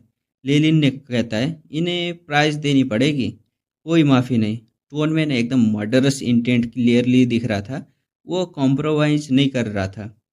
सेमियल थोड़ा रुका और बोलता है शायद है ना सोच रहा था, फिर बोलता है एकदम कॉम्पनसेशन दे सकता हूँ। ये टिपिकल रिच पावरफुल आदमी का ना रिस्पॉन्स था, प्रॉब्लम को पैसे से ना सॉल्व करना। लेलिन हंस के बोलता है जोर से और पूछता है क्या तुम मुझे मॉक कर रहे हो। ये बहुत ना इम्पोर्टेंट मोमेंट है। लेलिन ने के लिए ना कॉम्पनसेशन का कोई मतलब नहीं, वो एक ऑफिशियल मैगोस है, उसे पैसे की ज़रूरत नहीं, उसे रिस्पेक्ट चाहिए, फेयर नहीं। और इन लोगों ने उसे ना ऑफेंड किया है, तो सिर्फ एक ही प्राइज है। मतलब सेम ईयर ने ना कॉम्पनसेशन का बात किया था उससे, तो ना अपने लेलिन को ना ये एकदम बुरा लगा उसे। उसे ना एकदम मजाक उड़ा रहे हैं ऐसा लगा। और सूले समझ गया, मतलब सूले जो लीडर है ना वो यहाँ का, वो समझ जाता है ये सिचुएशन कंट्रोल से बाहर जा चुकी है। वो बोलता है, इस तीनों को बोलता है भागो, लेकिन ये ना लाइन नोटिस करो, did not give the head any face. मतलब लेनिन ने ना सैमुअल को बिल्कुल भी ना इज्जत नहीं दी थी, उसकी प्रेजेंस को कम्प्लीटली इग्नोर कर दिया था। ये एक बोल्ड मूव था। लेनिन एकदम से ना, वो भाग रहे थे ना, तो कहता है, वो लेनिन कहता है मुझे ऑफेंड करके भागना चाहते हो। टोन में एक कामनेस है जो ना और भी ना स्कैरी लगती है। लेनिन की आंखें लाल हो जाती है और रेड फायरबॉल कास्ट हो गई थी। जो तीन लोग को ना डॉज नहीं कर पाए, वो तीन लोग भाग रहे थे ना, डॉज ही नहीं कर पाए, वो राख हो गए। बस कोई ड्रामा नहीं, कोई लॉन्ग फाइट नहीं। ऑफिशियल मैगोस के सामने एक्लोइटी का ना कोई कुछ उखाड़ ही नहीं सकते एक्लोइटी लोग तो। ऑथर खुद कंपेयर करता है एक्लोइटी ऑफिशियल के ना सामने ना कागज की तरह ना एकदम कागज जैसे हैं। इतना बड़ा पावर गैप है, ये वर्ल्ड बिल्डिंग का ना एक इम्पोर्टेंट पॉइंट था। अब यहाँ ना लेलिन की ना चालाकी समझो, सीक्रेट इम्प्रिंट सिर्फ कम्युनिकेशन के लिए है, अटैक ट्रांसमिट नहीं हो सकती, इसके थ्रू ना अटैक नहीं आ सकता। मतलब सेमियल देख नहीं सकता क्या हो रहा है, सुन नहीं सकता, अटैक की आवाज़ क्लियरली नहीं सुन सकता, और कुछ कर भी नहीं सकता। वो क्या करेगा? और अब्यूजिंग द लिमिटेशन। मतलब ये पार्ट ना बहुत इंपॉर्टेंट है। लेलिन ने ना सिस्टम जो था, उसका सिस्टम उसका वीकनेस को ना पकड़ लिया था, एक लूप होल यूज किया था। यही तो है लेलिन का स्टाइल, रूल्स के अंदर रह के ना रूल को ना तोड़ देना। वॉइस भी बदली हुई थी, तो सैमुअल कभी ट्रैक ही नहीं कर सकता। आइडेंटिटी कंप्लीटली प्रोटेक्टेड है और परफेक्ट क्राइम है ये। लेकिन प्रैक्टिकल है, इन्हें जिंदा रखना एक लाइबिलिटी थी। वो लोग जानते थे ये कि एक ऑफिशियल मैगोस ने उन्हें रोका, अगर जिंदा रहते तो इंफॉर्मेशन लीक हो सकती थी। मतलब नहीं, ये कहना चाह रहा है उन तीनों ने तो इसको देख लिया था, तो अगर वो लोग जिंदा रहते तो इसकी जान को जोखिम होता है, क्योंकि चेहरा देख लिया था और इन्फॉर्मेशन भी तो लीक हो सकती थी। और वैसे भी लेलिन यहाँ रहना नहीं चाहता था। जब वो लोग निकल जाएंगे इनलैंड डिगडोम से, यल फैमिली कुछ भी नहीं कर सकते। मतलब वो यहाँ से चला जाएगा तो क्या उखाड़ लेंगे ये जो यल फैमिली है। लेलिन वापस आता है ग्रैंड पेरेंट्स चाइल्ड, जो ग्रैंड चाइल्ड के पास, पेयर के पास। छोटी बच्ची अभी भी ना बेहोश है और उसके चेहरे पर ना आंसू हैं, बहुत इमोशनल इमेज है ये। वो बोलती है लॉर्ड मैगोस। जो बुड्ढा तो बेहोश है, छोटी बच्ची अभी बेहोशी है, लेकिन जो बुड्ढा है ना, वो अभी तक मरा नहीं है। उसका रिएक्शन देखो, बुड्ढे माइल्स का ना एकदम रिएक्शन ना, वो हैरान है। दो बार लॉर्ड कहता है और वो शौक में भी है। वो कभी नहीं सोचा था कि जो आदमी ना उसके साथ हॉर्स कैरेज में बैठा था ना, वो एक ऑफिशियल मैगस होगा। वो एकदम शौक में था। जो आदमी उसके साथ हॉर्स कैरेज में बैठा था ना, वो एक ऑफिशियल मैगस में एकदम निकल जाएगा। वो बोलता है माइल्स की एनर्जरी। लेलिन ना एकदम देखता है, लेलिन नीचे बैठा और माइल्स की ना एकदम घाव को चेक करने लगा। ये गेस्चर नोटिस करो, वो नीचे झुका एक मैगोस के लिए। ये एक अनयूजुअल बात है। घाव ना बहुत सीरियस था। अगर माइल्स कॉमन आदमी होता तो अभी तक पक्का मर जाता। माइल्स लेवल 2 एक्लोइटी है, तो थोड़ी ज़्यादा लाइफ फोर्स है उसमें, लेकिन मैक्सिमम 10 घंटे ही था उसका टाइम लिमिट भी। लेलिन क्योर कर सकता था उसे, लेकिन कॉस्ट है भाई, कॉस्ट मतलब बहुत पैसा लगेगा। प्रीसियस हब और मेडिसिन वेस्ट होंगे, और लेलिन के लिए रिसोर्स बहुत इंपॉर्टेंट है। और एक और ना रीज़न है, माइल्स में वॉरलॉक ब्लड लाइन नहीं है। लेलिन के लिए वॉरलॉक ब्लड लाइन वाले लोग ज़्यादा वैल्यूएबल है रिसर्च के पर्सपेक्टिव से, इसलिए हेजिटेशन दिखा रहा था। फिर भी जो करना है करना पड़ेगा। ये लाइन बहुत इंपॉर्टेंट है। लेलिन कोल्ड कैलकुलेटर है, मतलब, लेकिन कॉम्प्लीटली हार्टलेस नहीं, या फिर शायद उसने कोई और ना एंगल देखा हो इसमें। वो एक वाइटलिटी पोशन देता है पीने के लिए, और ये लेकिन ये क्योर नहीं था। और फिर वो आईवी को न जगाने गया, मतलब वही लड़की को। पोशन पीने के बाद माइल्स का चेहरा पे न थोड़ी लाइफ आई। एक बार के लिए स्पीड भी न एकदम उभर के आने लगी, लेकिन ये एकदम टेम्पररी था। ये पोशन सिर्फ एकदम स्टूमुलेट के लिए था, एक्चुअल क्योर नहीं था। सस्ता था इसलिए लेलिन ने दे दिया था। ये लेलिन की न कॉस्ट बेनिफिट थिंकिंग है। मिनिमम इन्वेस्टमेंट करो और मैक्सिमम आउटपुट निकालो। और आई भी जाग जाती है इस टाइम में। वो बोलती है ग्रैंडपा माइल्स, ग्रैंडपा माइल्स। जो आई भी जागी, सीधा ग्रैंडपा माइल्स को चिल्ला के ना एकदम लिपट गई और रोने लगी। ये बहुत ना नेचुरल रिएक्शन है एक बच्चे का, आंखें खुलते ही अपना सबसे करीब इंसान को न मरते हुए देखना। माइल की ना एकदम लास्ट रिक्वेस्ट देखते हैं। माइल ने अपने न झुर्रीदार कांपते हाथों से आईवी का सर प्यार से सहलाया। बोलता है गुड चाइल्ड, इतने सिंपल वर्ड में कितना प्यार है, सुनो ना। ये इमेज एक बुढ़ा डाइंग आदमी, एक छोटी रोती बस्ती, बहुत पावरफुल है। माइल्स ने लेलिन से एक रिक्वेस्ट की, हकलाते हुए कहता है the word this Lord Magas. फिर वही ना एकदम शॉकिंग वाला इम्प्रेशन। वो एक डाइंग आदमी की लास्ट विश मांग रहा था। ग्रेट कैन्यन मार्गरेट में ना मैरियन है, आईवी के पेरेंट्स का दोस्त। मतलब जो वो है ना आईवी, उसके पेरेंट्स के ना दोस्त हैं वहाँ पर। उसे ना वहाँ तक लेके जाओ, ऐसा ही बोल रहा था। लेकिन एक पल के लिए ना चुप रहा, सोच रहा था, फिर हाँ कर दिया। ये साइलेंस इम्पोर्टेंट है। वो एकदम ऑलरेडी कैलकुलेट कर रहा था कि क्या फ़ायदा होगा। फिर फिर माइल्स ने शुक्रिया अदा किया और बोलता है तुम हमेशा लैंगस्टर फैमिली के दोस्त रहोगे। एक डाइंग आदमी का ना ये प्रॉमिस था, बहुत इमोशनल था। माइल्स ने आईवी का ना हाथ पकड़ा और लास्ट इंस्ट्रक्शन दिए, आज से लॉर्ड लेलिन की बात मानना, हर बात एकदम समझ लेना। ये एक पेरेंट का ना गार्डियन की तरह ना एक फाइनल ड्यूटी है।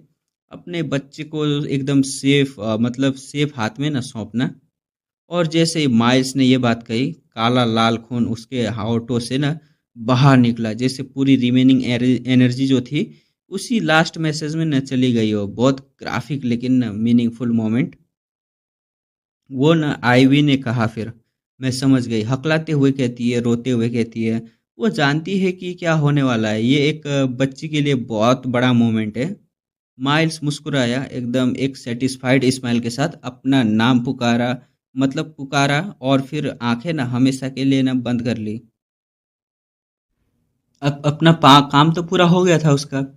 सिंपल, एकदम क्लीन, इमोशनल डेड सीन। आई भी चिल्ला रही थी, वो जानती है वो चला गया है, ये एकदम रिपीटिशन है। ग्रैंडपा माइल्स चिल्लाती रहती है, एकदम रिपीट करती रहती है, रिपीट करती रहती है, एकदम परफेक्टली ना रोती रहती है। उसको ना एकदम बुरा लग रहा है। एकदम से वो ना लेनिन ना खड़ा रहा, वो उसको देख रहा था एक तरफ, और करीब 12 मिनट वेट किया। वो रोना बंद होने का इंतजार कर रहा था, और इंटरप्ट नहीं कर रहा था उसको। इवन लेनिन के लिए ये एक स्मॉल गेस्चर था रिस्पेक्ट के लिए।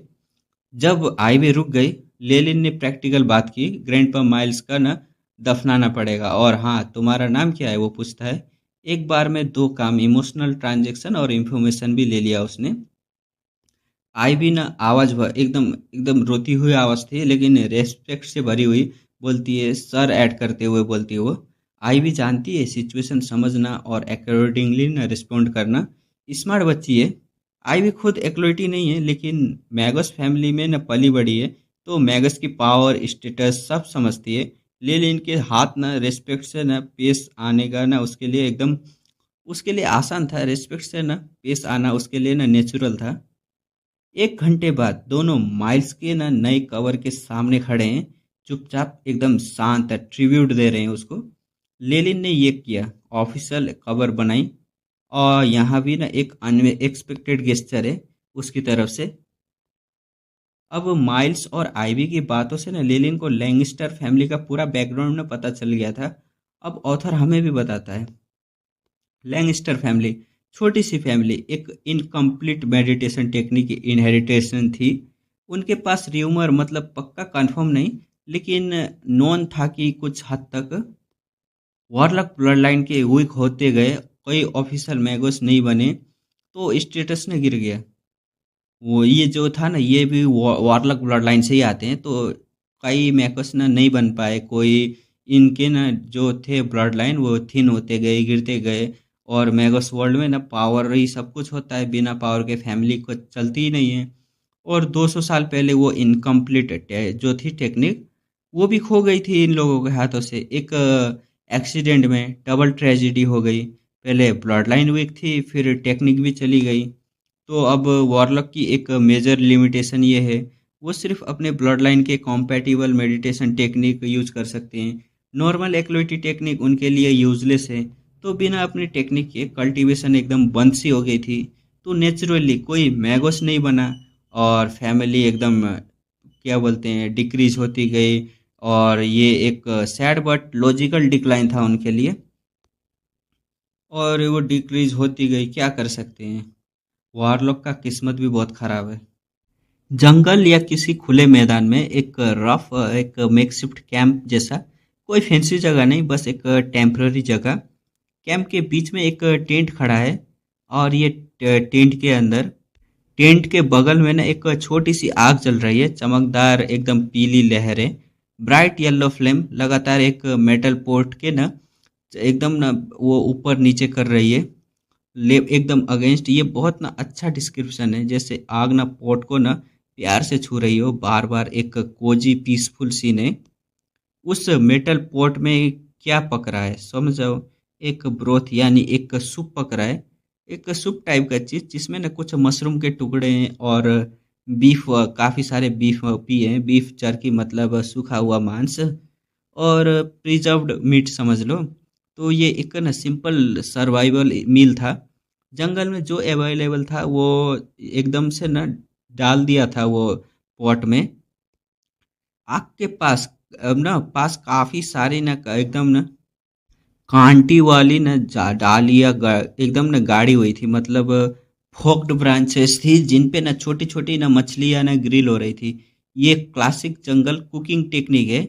ब्रांच को फोक की तरह ना यूज करो और उस पे ना मछली लगाओ, आग पे आग के ऊपर रख दो।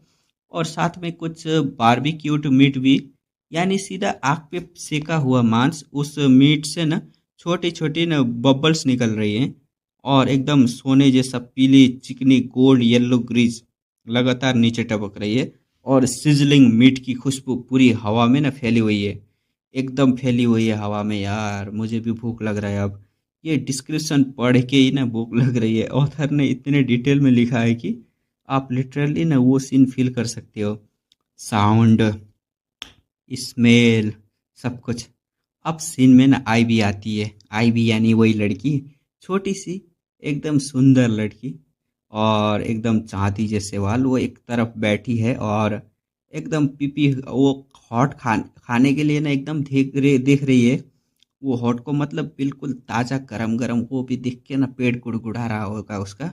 और देख देख के ना एकदम वो उसके मुंह से ना एकदम निकल रहा था, मतलब उसकी मर्जी के बिना भी ना मुंह से पानी आ रहा था उसके। वो खुद नहीं रोक पा रही थी उसको, अपनी भूख की रिएक्शन को। बहुत क्यूट और रियलिस्टिक डिस्क्रिप्शन था भाई। फिर आईवी ने अपना सर घुमाया एक तरफ देख के, बोलती है, बोलती नहीं है वो, वहाँ एक ना घास के टुकड़े पे एक सुंदर काले बालों वाला आदमी ना सफेद एकदम बोरी जैसी कपड़े एकदम ना पाल्टी मार के बैठा हुआ मेडिटेशन कर रहा है क्रॉस लेगे, मतलब है ना। और ये इंसान जाहिर है ये लेलिन की बात चल रही है। लेलिन और नेचुरली जैसे ऑथर ने कहा है, ऑब्वियसली यार कितनी बार कहा है, गुड लुकिंग है। लेलिन आईवी का ना काफ़ी दूर तक ना साथ लिए आया था और फिर उसने ब्रेक लेने को फैसला किया। मतलब एक ब्रेक ले रहा था, उसने खुद डिसाइड किया रुकने का। वो ड्राइवर है सिचुएशन का, समझ जाओ। और फिर देखते हैं लेलिन के बारे में ना एक इम्पोर्टेंट फैक्ट। उसकी करंट जो है ना वाइटलिटी इतनी ज़्यादा है कि वो 7 दिन और 7 रातें बिना रुके ट्रैवल करे तो भी ना थकेगा नहीं। 7 दिन 7 रातें, ये सुपर स्टेमिना है भाई, सुपरमैन स्टेमिना। लेकिन छोटी आई भी वो ऑब्वियसली नहीं रह सकती एकदम इतने दिन तक, इसलिए ब्रेक लेना पड़ा था उसको। और ये एक और रीज़न था ब्रेक लेने का, लेनिन को रोज़ अपनी हाई ग्रेड मेडिटेशन टेक्निक के लिए टाइम निकालना पड़ता था। ये उसकी डेली रूटीन का ना इसेंशियल पार्ट है, स्किप नहीं कर सकता वो। लेनिन की मेडिटेशन टेक्निक का नाम है किमियोन पुपिल, और ये टेक्निक ना स्पेशली ना उसके ब्लड लाइन के साथ ना कॉम्पेटिबल है। याद करो, वॉरलॉक सिर्फ अपने ब्लड लाइन के कॉम्पेटिबल टेक्निक यूज कर सकते हैं। लेनिन का blood line giant Kimeon serpent है, तो किमियोन पुपिल परफेक्टली फिट है उसके लिए। और ऊपर से एआई चिप है जो ब्लड एसेन को प्यूरिफाई कर देता है। इस डबल एडवांटेज से compatible technique plus AI chip purification, Lelin की मेडिटेशन प्रोग्रेस बहुत तेजी से हो रही थी। वो लक्की भी और स्मार्ट भी दोनों था यार। क्या ये किमियोन पुपिल टेक्निक का ना ओपनिंग मंत्र या क्वाइट आंखें न आत्मा की न खिड़कियां हैं। वो कह रहा था, क्या क्या कह रहा था सुनो यार। आंखें आत्मा की खिड़कियां हैं, कीमियन पुपिल से अपनी दृष्टि को एकाग्र करो। तुम खुद को नई तरह से डिस्कवर करोगे। और फिर एक नाम, नोरको कुराडो एस्पार। ये कौन है? पॉसिबली इस टेक्निक का क्रिएटर है। ये कोई एंशियंट वॉरलॉक फिगर, मतलब कोई ना एंशियंट वॉरलॉक फिगर, बहुत मिस्टिकल और प्रोफाउंड लगता है। ये क्वाइट में लिखा हुआ है। हाँ, ये वर्ड, ये क्वाइट, ये शायरी लेलिन बार बार देखता है। जब भी टेक्निक स्टार्ट करता है ना तब देखता है, जैसे एक ओपनिंग ले रहा हो वो। अब लेलिन ने आंखें बंद की और फील किया कि वो सीधा एक पेयर ऑफ वर्टिकल पुपिल देख रहा है। एम्बर कलर के वर्टिकल पुपिल, ये सांप की आंखों जैसे हैं। एम्बर एक सोने पीले रंग का कलर। ये विजुअलाइजेशन है लेलिन की इनर स्टेट का। अपने ब्लड लाइन के सांप से कनेक्ट हो रहे हैं, मतलब सांप से ना कनेक्ट होने का फीलिंग था। अंधेरे और जलती हुई आग दोनों मिलके उसके शरीर को ना गहरा एकदम घेरने लगते हैं। इनग्लफ मतलब पूरी तरह से ना घेर लेते हैं। ये एक पावरफुल इंटेंस इनर एक्सपीरियंस है, डार्कनेस और फायर का कॉम्बिनेशन। ऑपोजिट जो साथ में है, आईवी जो लेलिन को देख रही है, उसने नोटिस किया कि ये लेलिन का शरीर से न काली और लाल धुंध निकल रही है, एकदम इमर्ज बाहर आ रही है। ये मिस्टिकल एनर्जी है जो विजिबल फॉर्म ले रही थी। आईवी को परफेक्ट शिप से न ये बहुत न एरी और एकदम फैसिनेटिंग लग रहा था। ये धुंध लेलिन के आसपास घूमती रही, एकदम डिसिपेट नहीं हुई, मतलब गायब नहीं हुई और बाहर नहीं गई। वो वहाँ कॉन्सेंट्रेटेड घूमती रही। धुंध की दरारें, स्ट्रैंड एक दूसरे में न मिलने लगी, कॉन्वर्ज हो रहा था और एक छोटे सांप की शक्ल में न शुरू हो गया। वो सांप लेलिन के आसपास न लिपट गया, एकदम कॉइलिंग कर रहा था और साथ ही अपनी लाल जुबान निकालने लगा था। मतलब लाल जुबान, स्कारलेट टंग। ये सांप का ना क्लासिक इमेज है। लेलिन का ब्लड लाइन ना लिटरली मैनिफेस्ट हो रहा है, बाहरी दुनिया में एकदम मैनिफेस्ट हो रहा है। वो छोटा सांप लेलिन के आसपास ना घूमता रहा, एकदम रोब्ड, और फाइनली लेलिन के चेहरे पे ना आके लिपट गया। एक अजीब मार्क्स की शक्ल में एकदम बदल गया। सोचो, एक सांप का मार्क्स कितना डार्क और यूनिक विजुअल होगा। और वो मार्क्स लगातार डार्कनेस एनर्जी के पार्टिकल को ना एब्जॉर्ब कर रहा था। ये इस मेडिटेशन टेक्निक का कोर मैकेनिज्म है। मार्क्स डार्कनेस एनर्जी को चैनल करता है लेलिन के अंदर। करीब एक डजन बा एकदम 12 मिनट बाद ना वो मार्क्स टूट गया, एकदम सेटर्ड काली गैसेस में बदल गया और लेलिन के 7 ऑरिफिसेस के थ्रू अंदर चला गया। 7 ऑरिफिसेस यानी सातों छेद। अबे भाई क्या बोल दिया! 2 आंखें, 2 कान और वो दो कान, मुंह, ये सब पकड़ लो यार, सात सात छेदे हैं। ये एक गैसेस ना, मतलब लिटरली लेलिन के अंदर घुस के मेडिटेशन एकदम कंप्लीट हो गया था। और फिर लेलिन ने आंखें खोली और अंदर ही अंदर एआई चिप को कमांड दिया, मेरे करंट स्टेटस को दिखाओ। वो हमेशा मेडिटेशन के बाद अपने स्टेटस को चेक करता है। डाटा एकदम ड्राइवन अप्रोच और कल्टीवेशन कहाँ तक पहुंची वो सब देखता है। फिर एआई चिप के आउटपुट सुनाते हैं। नाम Lelin Farlier, rank 1 warlock, blood line giant Kimeon serpent, strength 7.1, agility 6.7, vitality 8.5, ये सबसे हाई फिजिकल स्टैट है। स्पिरिचुअल फोर्स 28.2, ये बहुत इंपॉर्टेंट स्टैट है मैगस के लिए। और मैजिक पावर स्पिरिचुअल फोर्स के साथ एकदम सिंक्रोनाइज होती है ये। और स्टेटस एकदम हेल्दी है। ये एक कंप्लीट आरपीजी कैरेक्टर सीट जैसा है। ऑथर ने गेम लाइक सिस्टम बनाया है इस नॉवेल में। और स्पेसिफिक कुछ दिखाया जाता है। सिर्फ 1% तो लेलिन को ना 100% तक, मतलब ये है कि और स्पेसिफिक मेडिटेशन रिजल्ट दिखाया जाता है। हाई ग्रेड मेडिटेशन टेक्निक का ना एक लेवल कंप्लीट होता है। स्पिरिचुअल फोर्स 0.005% बड़ा है, बहुत थोड़ा लेकिन कॉन्सिस्टेंट है। Element essence conversion darkness type progress 1%, सिर्फ 1%। तो लेलिन को 100% तक या कम से कम 80% तक जाना है। बहुत लंबा सफ़र है। लेलिन का सेल्फ एकदम, लेनिन ना सेटिस्फेक्शन से एकदम सर हिलाता है। हर बार मेडिटेट करने पे ना स्पिरिचुअल फोर्स में ना एकदम डेफिनेट इंक्रीज होता है। ये बुरा नहीं है, वो पॉजिटिव है। छोटा गेन भी कंसिस्टेंट गेन है। कंपाउंड इफेक्ट ना समझता है, वो कंपाउंडिंग जानता है। लेकिन ऑथर बताता है लॉन्ग रन में ना स्पिरिचुअल फोर्स बढ़ाना मुश्किल से मुश्किल होता है जाता है। जैसे जिम में ना पहले गेन्स फास्ट आते हैं, बाद में ना एकदम ना कम कम गेन्स मिलने लगते हैं। स्पेशली ऑफिशियल मैगोस के लिए उनकी एक्लोइटी वाली टेक्निक अब बिल्कुल ना काम ही नहीं आती। वो टेक्निक एडवांस लेवल के लिए डिजाइन ही नहीं की गई हैं। तो एक तरह से एडवांस होने के बाद पहले वाला सब कुछ ना डिस्कार्ड करना पड़ता है और नया स्टार्ट करना पड़ता है। अगर हाई ग्रेड मेडिटेशन टेक्निक नहीं है तो सिर्फ इंटरनल एस रिसोर्स पे ना डिपेंड करना पड़ता है। स्पिरिचुअल फोर्स बढ़ाने के लिए यानी रेयर मैजिकल आइटम चाहिए, पोशन एक्सेट्रा चाहिए, जो बहुत ना कॉस्टली और रेयर होते हैं। और पूरे साउथ कोस्ट पे भी ना ऑफिशियल मैगोस पे अफेक्ट करने वाले रिसोर्स बहुत ही रेयर हैं। साउथ कोस्ट इस नोवेल की मेन जियोग्राफी है, एक डेवलप्ड मैजिकल रीजन। वहाँ भी रेयर मतलब सीरियसली हार्ड, एकदम हार्ड है फाइंड करने के लिए। इसलिए बहुत सारे मैगोस रैंक 1 के बाद स्टक हो जाते हैं, एडवांस नहीं कर पाते आगे के लिए। ये एक मेजर बॉटलनेक है इस वर्ल्ड में। सिर्फ वो लोग जो high grade meditation technique use करते हैं वही कंसिस्टेंट प्रोग्रेस मेंटेन कर सकते हैं। ये एक मेजर एडवांटेज है जो लेलिन के पास है अभी तो।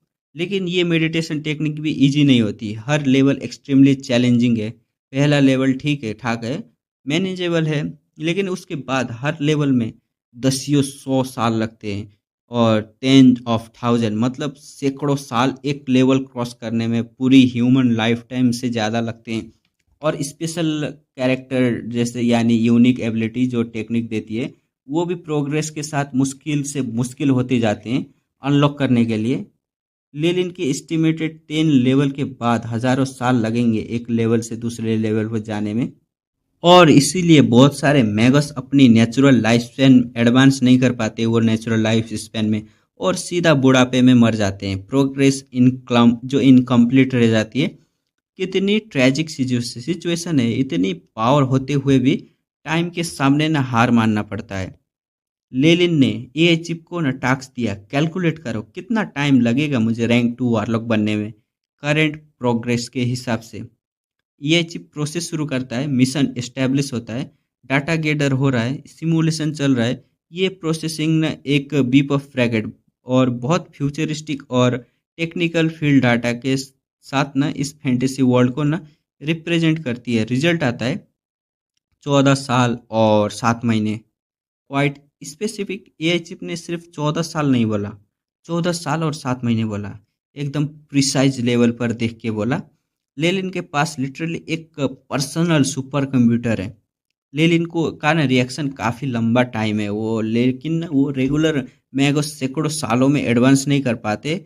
उनसे कंपेयर करो तो मेरी सिचुएशन अच्छी है, ऐसा कुछ सोच रहा था। ये एकदम अच्छा पर्सपेक्टिव था यार। अगर 100 साल, सैकड़ों साल वो लोग ना मर जाते हैं, लेकिन इसका 14 साल में हो रहा तो भी ये खुश नहीं है। और क्या खुश यार, कि खुश क्यों नहीं है यार। ये चिप की ग्राफिकल एनालाइज से पता चला हाई ग्रेड मेडिटेशन टेक्निक जो है ना वो स्पिरिचुअल फोर्स ना इंक्रीज करता है। वो भी एक पॉइंट के बाद ना स्लो डाउन होने लगती है, एकदम कम होने लगता है। जितना ना तुम जितना बढ़ाओगे उतना स्लो होता जाएगा। और एलिमेंट एसेंस कन्वर्जन भी ना प्रोग्रेस के साथ एकदम स्लो होती जाती है। दोनों में ना मैट्रिक्स स्लो हो जाते होते जाते हैं टाइम के साथ। ये वो रीजन है जो लेलिन को ना क्विक एडवांस से ना रोक रहा है। इवन उसके सारे जो है ना फायदे एडवांटेज के साथ भी। अब रैंक 2 के एग्जैक्ट क्राइटेरिया समझते हैं। एआई चिप और बुक ऑफ जाइंट सर्पेंट, लेलिन की एक रेफरेंस बुक, दोनों के अकॉर्डिंग स्पिरिचुअल फोर्स कम से कम 80 चाहिए। अभी 28.2 है, और तो काफ़ी गैप है। और एलिमेंट एसेंस कन्वर्जन 80% से ऊपर होनी चाहिए। अभी सिर्फ 1% है, बहुत लंबा रास्ता तय करना है। ये सिर्फ दो कंडीशन है, इन्हीं मतलब इन्हीं ना बहुत सारे ना इन्हीं दो चीज़ों ने बहुत सारे जीनियस एक्टिविटी को ना रोके हुए हैं। एकदम मतलब रोक दिया है, आगे जाना ही नहीं देता। इवन जीनियस से जीनियस लोग भी ना स्ट्रगल करते रहते हैं। स्पिरिचुअल फोर्स रिक्वायरमेंट जो है ना वो तो मैनेजेबल है, ये तो मेडिटेशन से कर सकते हैं। यहाँ रिसोर्स यूज करो स्पिरिचुअल फोर्स सिमुलेट करने के लिए, टाइम के साथ सॉल्व हो जाता है। लेकिन एलिमेंट एसेंस कन्वर्जन ये अलग ही लेवल की प्रॉब्लम है, ये डिफरेंट स्टोरी है, बिल्कुल अलग खेल है ये। पहली बात, अगर गलत एनर्जी पार्टिकल चूज किया तो 50% से ऊपर जाना बहुत मुश्किल होगा। एनर्जी पार्टिकल सिलेक्शन एकदम एकदम ना बहुत डिसीजन लेना पड़ता है उसके लिए। स्पेशली हाईएस्ट एलिमेंट एफिनिटी वाला एनर्जी पार्टिकल चूज करना पड़ता है। 80% क्रॉस करने के लिए अपने इननेट एफिनिटी के साथ अलाइन करना पड़ता है। लेनिन ने डार्कनेस एकदम चूज किया, जो उसके जाइंट किमियन सरपेंट ब्लड लाइन के साथ परफेक्टली मिलता है।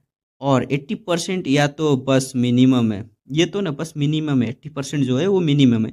बड़े बड़े फैमिलीज के हायर्स और ट्रू जीनियस के लिए 80% पे एडवांस करना पोटेंशियल वेस्ट करने जैसा है। वो ज़्यादा एम करते हैं, और वो लोग ना ये 90% तक ना ले के जाने के सोचते हैं। यहाँ पर आदमी से 80% का नहीं हो रहा, वो लोग 90-90 जाते हैं यार। अभी ये वीडियो ख़त्म करते हैं, मिलेंगे अगले वीडियो में, तब तक के लिए बाय बाय।